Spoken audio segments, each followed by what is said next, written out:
Hey! Alright, so I want to start doing more like vlog style stuff, kind of. Just kind of talking about what's on my mind, maybe what's going on in my life, maybe taking you guys with me at some points, although my day-to-day life is not that exciting video-wise. And I'm also having to talk with headphones because my phone is old and something's weird with the sound. Like I can't even talk on it normally. I have to put the speakerphone on or use headphones, or the person on the other side can't hear me and I can't hear them very well. So whatever. So and you probably just heard my dog burp. Yeah, there's George with his cone on. Anyway, so I'm just going to see how this goes. I don't know. I used to always think that my YouTube videos, like I had to make them all like very edited, very planned out, very scripted. And not that I don't want to do that still, but sometimes I just want to talk. Sometimes I just want to talk about what's on my mind, what's going on, and maybe I'll just post these, and if somebody wants to watch them, that's awesome. If it helps somebody, that's even better. But mostly I just want to, I guess just share this and we'll just see. Anyway, so what's going on now? Well, yesterday, the day that I'm recording this, I had a follow-up with my psychiatrist, who I started seeing at the last few months of last year. And as I've mentioned other places online, that's also when I was like officially diagnosed with ADHD and social anxiety. And when I finally started, Lily, my dogs are fighting in the background.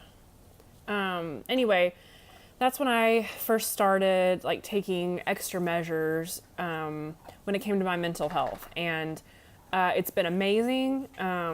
The doctor that I found is so good, so caring and attentive and just kind, and just very like holistic, which I like. I like doctors that care about the science, but that also see us as a whole human being. And I think when you're in that kind of field, that's probably how it should be, right? So the follow-up is really good, and basically there were just some things that were really helpful that we talked about. One of the things that stood out to me was how I have a prescription for a drug that's actually for blood pressure, I think, lowering blood pressure, but I have a prescription for a very low dose of it, which is also sometimes used for social anxiety. And I hardly ever use it. It's a very rare occurrence, but it's just for me if I ever have instances where I'm like speaking in front of a crowd or doing something that is like extra social. And because one of the things with my social anxiety is that I get worked up physically. One thing that used to be such a source of shame for me as a kid is that I would blush a lot. I would get really flushed and my whole face would turn red. It's not just as a kid, it happens now too, but not as much because I work from home and I'm just not in front of people as much. And I like to think I've worked on my mindset more where it happens less, but it still happens. So it kind of reduces the physical aspects of social anxiety, like feeling the physical anxiety, feeling hyped up, flushing, that kind of stuff that can then turn into a cycle of causing anxiety up here and just back and forth. So it stops the physical effects. And so basically I was just talking about how I had taken that. It's been like several months now, but I took it before I was a guest on a podcast, and I was telling my doctor about how I took it and it was like I didn't care. That's what I said. I said it was like I didn't care, but in a good way. And what he said next was really interesting. I thought he actually said, that's really interesting that you said that you associate not having physical anxiety, not flushing, not having all those symptoms as not caring, where most people would just be relieved not to have those things happening. And I thought that was so interesting. And the more I've thought about it too, it's been even more like kind of like a breakthrough or just a big realization that I feel like I have to be, when I'm having social interactions with people, I feel like I have to be on the alert. I have to be focused. I have to be up here to let them know that I care. I can't remember a time that I haven't been that way. And I think I just always assumed that other people are that way. And maybe if you struggle with social anxiety too, you can relate to how I feel. But I thought that was so interesting. And I don't know how I don't know if I could ever not be a little bit like that, because I think I've spent a lot of my life feeling like if I'm not a little bit like on the alert with people, I'm going to miss things, or I'm going to do something wrong, like mess something up.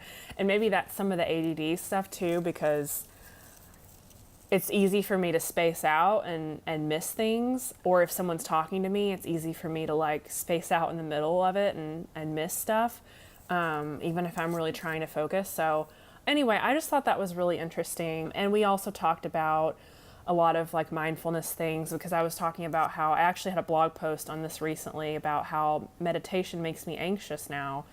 And it makes me start to feel boxed in and like having trouble breathing and stuff like that. And so we kind of talked about like restorative yoga, which I'm going to try this week. I'm going to have a day this week that I do that in the morning or during my workout time, whereas it's a lot of just like laying or, being in different poses, like just holding poses or relaxing. And I mean, I need more of that in my life, because I talk about mindfulness a lot, and I go through periods where I'm very much doing mindful things. And I mean, I still do daily, but I think it's good for me to,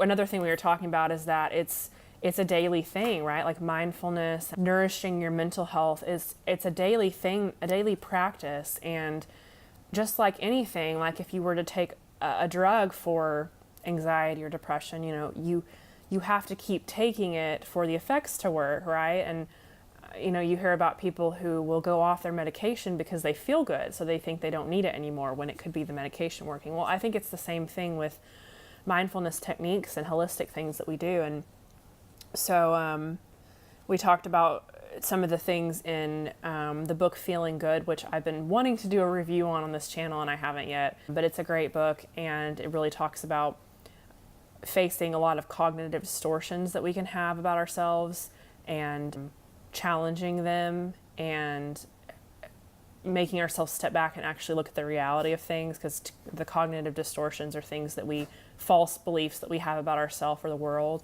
and reframing that. So I'm going to be doing some of that, like when I feel like, I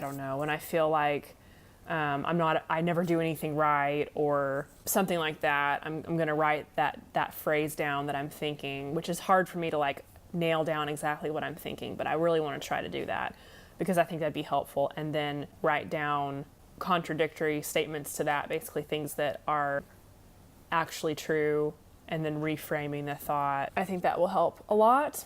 So because I get stuck in these like low moods sometimes, like I'll go through periods of feeling depressed and I don't know why, and then I have moments where I'm less productive with work, or like days where I'm just off with work, and then I feel guilty about it, and then I feel like I can't relax because I'm not getting stuff done the way that I usually want to. So we talked about like making some of those days a self-care day, because I am fortunate to work from home and for myself, so it's easy for me to do that.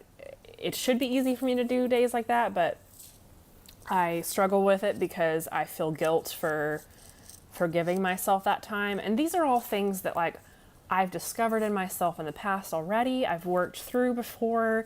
I've, come out the other side before, but I just haven't been consistent with some of these mindfulness practices, and so I've kind of fallen back into some old patterns of thinking. So I think that's a really good lesson in, things that we do for our mental health, and mindfulness practices. They are important to keep doing. And if things start to feel off again or something, it's a good time to reevaluate and step back and think about incorporating more things into your life like that. Or if that seems overwhelming, which is how it was to me and still is kind of, just starting with one or two at a time. And for me, that's going to be the restorative yoga first, because I get into these places where it's so hard for me to just sit and be where I am. It's so uncomfortable. But I know from past experience that the more I do these practices, the easier it becomes, and the more I settle into that. And I just want to be more present in my life. I'm so much up in my head all the time. And when I do mindfulness practices, it brings me back down to earth. It brings me back to the moment. And it really helps me just appreciate life more. That's one other thing that I want to talk about. I don't know, when I look at other business gurus and people who are successful in business, I mean, not all of them, but some of the big dogs, they have all these things that they're doing to make the big bucks. And I know this is not everybody, but this is just what I see and how I interpret it. A lot of the things that they do, when I do them, I end up very stressed out. And there's kind of this feeling of shame that I think you can have as an entrepreneur if you're not doing all of those things, or if you feel like you're slacking compared to other people. And I used to feel that way because I like to have a lot of fun time, free fun time, reading books that I enjoy. I guess if they're self-development, they're, it's not just fun. It's I want to improve myself too, and give myself more ideas and content for the blog. But my blog right now is not a big income source for me. It's more just wanting to share what I learn, and I want to build it. But yeah, I also, I like to play video games with my fiance and just relax, and we watch Friends a lot and just hang out, and I want to have time to do that stuff. And I used to feel guilty thinking I could be working on my business right now, or I could be scaling my business, or I could be thinking about taking on employees in my business and growing it to that. And it's not that I maybe wouldn't want to do some of that stuff at some point, but I also think that there's a lot of power in recognizing when something is enough for you, and recognizing what's right for you. There's this business, I guess you could call her a business coach. I think Leah Kalamakis, I think is how you say her last name. And she is awesome. I've been following her for a long time, and she often will send newsletters talking about how she doesn't have to do all these crazy things in her business to be successful and to have a life that fits her, and that you don't have to shoot for this one income goal just because it's big. You can do what makes you happy. And I think for me, I know the level that I am comfortable at in my business with the number of clients and everything that is good for me. It's comfortable enough to where I can make money, to help support my family, which is my fiance and my 3 pets, and still do fun things, and also have time to breathe, to look around, to enjoy the life that I've built, and do things that are brainless sometimes and not feel bad about it. So I think that's just a good reminder that, and something else that we talked about in the appointment is just, life and business and career and school, they're not one size fits all. And if people make you feel like they are, well, that's wrong. It shouldn't be one size fits all, because a lot of people have minds and needs that don't fit into the norm, don't fit into the mold, and I'm one of those. I don't fit the work mold at all. I'm not happy in the 9 to 5. I'm not happy working the type of schedule other people do. I have my energy later in the day, and if I like actually follow that and listen to myself and have like systems in place, you know, for my work and everything, then I'm actually more productive and I'm happier. And that's what we all want to be, right? We all want to be happy, right? I mean, shouldn't that be the main objective of this life? Like, we just have this life, and shouldn't we enjoy some of it? I know it's easier said than done, but I think if we can focus on that and just finding happiness in the moment, that can really be powerful. So that's it for now. If you're watching this, thank you. Thanks for taking the time to hang out with me a little bit and listen to my ranting. And if you liked this, please give it a thumbs up. Feel free to leave a comment if you liked it as well. And if there's anything else that is on your mind or you'd like me to talk about, let me know, because I would love to do it. And I hope you have a beautiful day, and I will see you again soon. Bye.